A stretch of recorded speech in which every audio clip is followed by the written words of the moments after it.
I'm going to do a kind of a combo hit here. So I had an extra one, so I'm going to kind of do a 2-for-1 here. And you can Okay. choose which direction you want to go with it, I guess. So this most recent draft class, boomer bust prospect. And you can pick either one. Um, it feels like low hanging fruit here. But I went with Rousseau for a boom prospect. There's just it seems such an easy answer because he was a first round pick and blah blah blah.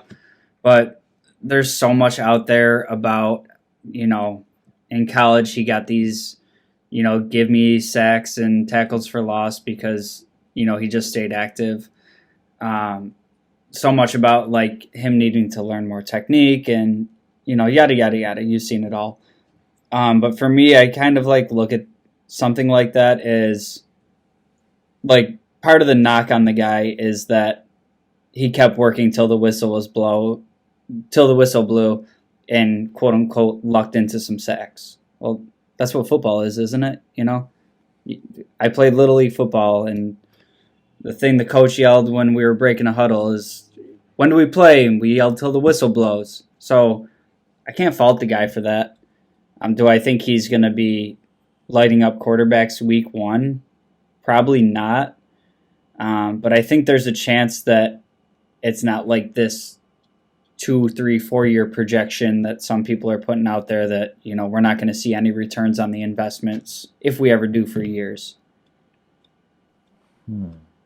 For me, when I look at boomer bust prospects, obviously the low hanging fruit, like you said, is Rousseau. I want to go Spencer Brown.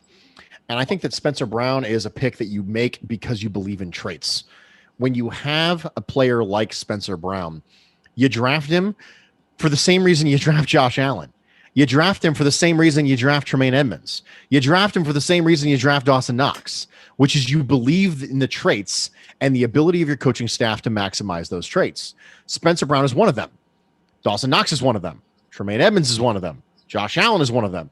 Players that have raw lump of clay potential are by definition boomer bust, because if they maximize it, then their ceiling is higher than other people's ceilings, because traits give you a ceiling. That's what they do. If you have limited athletic traits, if you maximize yourself, you're maximizing a smaller ceiling. So when you have someone who is really big and really athletic, the way that Spencer Brown is, you think to yourself, goodness gracious, who are some really big, really athletic tackles? You think about names like Tyron Smith from the Cowboys, right? I'm not saying Spencer Brown is Tyron Smith. Please, for the love of all that is holy and sacred, do not misquote me. But what I'm saying is, when you look at players who are that type of athlete at offensive tackle, you think, goodness gracious, the ceiling is completely untouchable. I mean, it's crazy high ceiling because of how athletic and big this tackle is. But at the same time, you're getting this person from a lower level of competition, and you're getting them, fairly early in their transition to the position, and you're getting someone in the third round. And they were drafted that way for a reason. I do think there's a lot of parallels actually between the Dawson Knox pick and the Spencer Brown pick. And so just like Dawson Knox is a bet on tools pick, I think Spencer Brown is a bet on tools pick. Yeah. You guys took the 1-2 from me. I'm going third, but I like the pressure here, and I'm going to think outside of the box.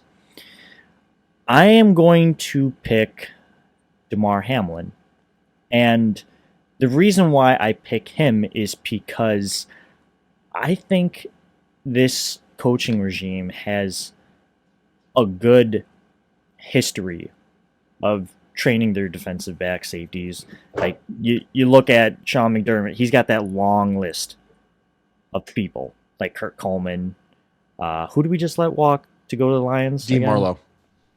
Oh, boy, Dean Marlowe was right there. That soundbite is ingrained in my head from listening to the Nick and Nolan show. Dude, that's awesome. But yeah, no, seriously though, he has a list of developing these really pretty good six men, really, if I'm going to throw a basketball terminology out there. And I think Damar Hamlin can be coached up to be that valuable six man, to be the sixth man of the year in terms of football.